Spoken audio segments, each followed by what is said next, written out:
दोस्तों, दुनिया के सबसे अमीर इंसान वॉरेन बफेट कहते हैं, if you don't find a way to make money while you sleep you will work until you die.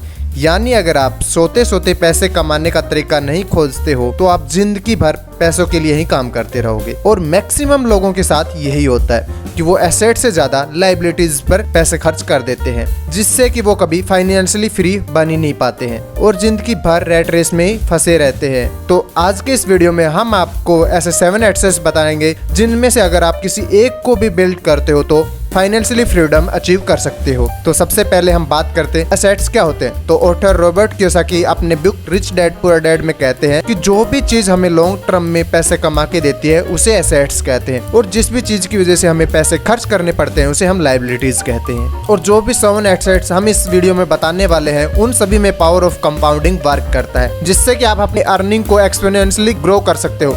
तो सबसे पहला एसेट है नॉलेज। अगर आपको ये लगता है कि आपकी कॉलेज कंप्लीट हो गई और आपको डिग्री मिल गई तो आपकी एजुकेशन कंप्लीट हो गई, तो आप कभी भी फाइनेंशियली फ्रीडम अचीव नहीं कर पाएंगे।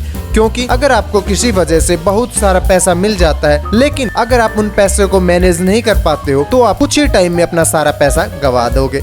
और अब तक दुनिया में जितने भी लोगों की लॉटरी लगी है उनमें से 70% से ज्यादा लोग 10 साल के अंदर बैंकक्रप्ट हो जाते हैं। और वॉरेन बफेट का एक बहुत ही फेमस कोट है कि the most important investment you can make is in your self. और दुनिया के जितने भी सेल्फ मेड बिलियनियर्स हैं वो सब नॉलेज एक्विजिशन के लिए सबसे ज्यादा क्रेडिट बुक्स को देते हैं। इसीलिए आपको अपनी नॉलेज पर सबसे ज्यादा इन्वेस्ट करना चाहिए। और इस चैनल से हमारा मोटिव यही है कि हम आपके लिए फाइनेंशियली और इन्वेस्टिंग से रिलेटेड वीडियो बनाएं। तो अगर आपने अभी तक चैनल को सब्सक्राइब नहीं किया है तो चैनल को आपसे सब्सक्राइब कर लीजिए। अगर आप किसी पर्टिकुलर टॉपिक पर वीडियो चाहते हैं तो आप हमें नीचे कमेंट सेक्शन में बता सकते हैं। इसके बाद सेकेंड एसेट है बिजनेस। अब ये चीज तो हमें पता है कि दुनिया के जितने भी अमीर लोग हैं उनमें से 90% से भी ज्यादा लोगों ने बिजनेस करके ही अपनी वेल्थ बिल्ड की है। और हमारे सामने ऐसे कई सारे एग्जाम्पल हैं, जैसे कि Jeff Bezos, Bill Gates, Warren Buffett, Mukesh Ambani, Ratan Tata और भी कई सारे एग्जाम्पल्स हैं जिन्होंने बिजनेस करके ही अपनी वेल्थ बिल्ड की है। क्योंकि जब आप कहीं पर जॉब करते हो तो वहां पर आप अगर बीमार पड़ जाते हो या फिर काम करना बंद कर देते हो तो आपकी सैलरी भी बंद हो जाती है और उससे हम एक्टिव इनकम कहते हैं। तो जॉब में जब तक हम काम करते हैं तब तक ही हमें पैसे मिलते हैं, लेकिन अगर आप अपने बिजनेस स्टार्ट कर देते हो तो वो ग्रो हो जाता है। और अगर आप वहाँ पर आप फिजिकली इन्वॉल्व नहीं हो फिर भी आपके एम्प्लॉयज आपके लिए काम करते हैं और आपका बिजनेस और भी ज्यादा ग्रो होता रहेगा। लेकिन हमें किसी भी चीज के दोनों साइड पता होनी चाहिए, क्योंकि बिजनेस में जहाँ आपको बहुत सारा पैसा कमाकर फाइनेंशियली फ्री हो सकते हो, वहीं अगर आप सही डायरेक्शन में बिजनेस स्टार्ट नहीं करते हो तो आपका बिजनेस फेल भी हो सकता है। तो आपको सही रिसर्च करके एक अच्छा बिजनेस स्टार्ट करना है जिससे कि आप फाइनेंशियली फ्री हो सके। लेकिन अगर आप अपना खुद का बिजनेस स्टार्ट नहीं करना चाहते तो आपके लिए तीसरा एसेट है स्टॉक मार्केट। क्योंकि स्टॉक मार्केट के थ्रू आप एग्जिस्टिंग सक्सेसफुल बिजनेस में इन्वेस्ट कर सकते हो और इससे होल्ड करके आप अपनी वेल्थ बिल्ड कर सकते हो। लेकिन कई सारे लोग स्टॉक मार्केट के बारे में कहते हैं कि ये एक गैम्बलिंग है और हमें यहाँ पर अपने पैसा इन्वेस्ट नहीं करना चाहिए,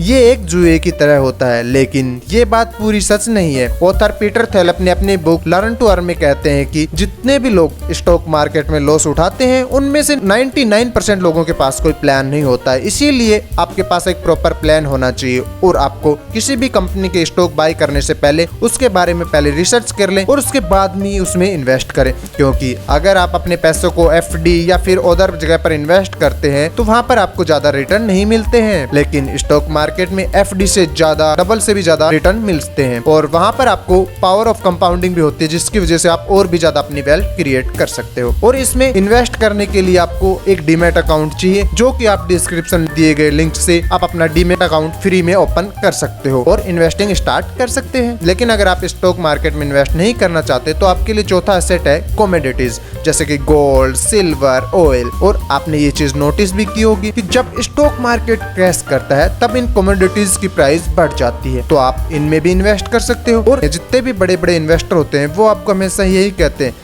कि स्टॉक मार्केट के बाद आपको अपना थोड़ा पैसा कमोडिटीज में भी इन्वेस्ट करना चाहिए, क्योंकि अगर आप यहाँ पर अपना पैसा इन्वेस्ट कर देते हो तो ये पैसा सेव भी रहता है और लॉन्ग टर्म में इसकी प्राइस भी बढ़ती है। तो आपको अपने पोर्टफोलियो में कमोडिटीज को भी ऐड करना है, जिससे कि जब स्टॉक मार्केट क्रैश होता है तो आपको कोई फर्क नहीं पड़ेगा और इससे आप अपना प्रॉफिट निकालोगे। कमोडिटीज से एक और बड़ा फर्क होता है, इन्फ्लेशन रेट चाहे कितनी भी बढ़ जाए लेकिन इनकी वैल्यू कभी कम नहीं होती है, ये हमेशा अपनी वैल्यू मेंटेन करके रखते हैं। इसके बाद पांचवा एसेट्स है इंटेलेक्चुअल प्रॉपर्टीज। इसमें आपका अगर कोई वीडियो या फिर म्यूजिक है जिसे आपने बनाया है और उसे अगर कोई दूसरा यूज करता है तो आप उसे कॉपीराइट क्लेम दे सकते हैं, जिससे कि उस वीडियो से जितनी भी इनकम हुई है वो आपके पास आ जाएगी और ये भी एक अच्छा एसेट है पैसे कमाने के लिए। तो अगर आप कोई नई टेक्नोलॉजी इन्वेंट करते हो और उसे पेटेंट करा लेते हो तो या फिर उसके अधिकार आप ले लेते हो, जिससे फिर कोई कंपनी या फिर कोई पर्सन उसे यूज करता है तो आप उसे कॉपीराइट दे सकते हो। इसके बाद 6 एसेट है कैश। अब आप सोच रहे होंगे कि कैश कैसे एसेट हो सकता है, तो अगर आपको पता नहीं हो तो एप्पल कंपनी के पास फिलहाल में $200 बिलियन से भी ज्यादा कैश पड़ा है, क्योंकि अगर हमारे पास कैश होने से कोई सिस्टम में डील मिल रही है तो हम उसे वहां पर यूज कर सकते हैं और कैश हमारे इमरजेंसी में भी काम आता है, तो इसलिए हमारे पास कैश होना बहुत जरूरी है। ये एक बहुत ही अच्छा एसेट है और हमें इसे कहीं पर भी इन्वेस्ट नहीं करना है, क्योंकि हो सकता है कि इन्वेस्टिंग से आपको इतने अच्छे रिटर्न ना मिलते हो, लेकिन ये पैसा आपके इमरजेंसी में आपके जरूर काम आएगा। इसके बाद 7th एसेट है कंटेंट। जी हाँ, कंटेंट के अंदर अगर आप अपनी खुद की वेबसाइट बनाते हो और वो ग्रो होती है और वहाँ पर ट्रैफिक आता है तो वहाँ पर आप एडसेंस से कमा सकते हैं और साथ ही वहाँ पर आप अपना खुद का प्रोडक्ट भी सेल कर सकते हैं। और अगर आप अपना कोई वीडियो या फिर म्यूजिक या फिर कोई शॉर्ट फिल्म बनाते हो और उसे आप अपने कॉपीराइट कर लेते हो और उसे यूट्यूब पर डाल देते हो, तो उस वीडियो या फिर म्यूजिक से अगर कोई दूसरा यूज कर रहा है तो फिर आप उसे कम्युनिटी गाइडलाइन के तहत कॉपीराइट क्लेम दे सकते हो, जिससे कि उसकी सारी अर्निंग आपके पास आ जाएगी, या फिर आप उस वीडियो को डाउन कर सकते हो। अगर आप जब कंटेंट बनाते हो, चाहे वो वेबसाइट के लिए हो या फिर किसी भी और प्रोग्राम के लिए हो, उसे आपको सिर्फ एक बार बनाना पड़ता है, आपको सिर्फ एक बार एफर्ट लगता है और उससे आपको लाइफ टाइम के लिए रेवेन्यू जनरेट होता है। ये थे 7 एसेट्स जिनसे आप पैसा कमा सकते हैं, और अगर आप कोई दूसरा काम करते हो तो भी आपको इनमें से किसी एक एसेट पर जरूर ध्यान देना चाहिए, क्योंकि एसेट के अंदर ही कंपाउंडिंग वर्क करता है, जिससे कि हमारी अर्निंग एक्सपोनेंशियली ग्रो करती है। सो आई होप ये वीडियो आपको अच्छी लगी होगी। अगर वीडियो अच्छी लगी है तो इसे लाइक, शेयर और चैनल को सब्सक्राइब जरूर करें। और अगली वीडियो आपको किस टॉपिक पर चाहिए वो भी हमें आप कमेंट सेक्शन में बता सकते हैं।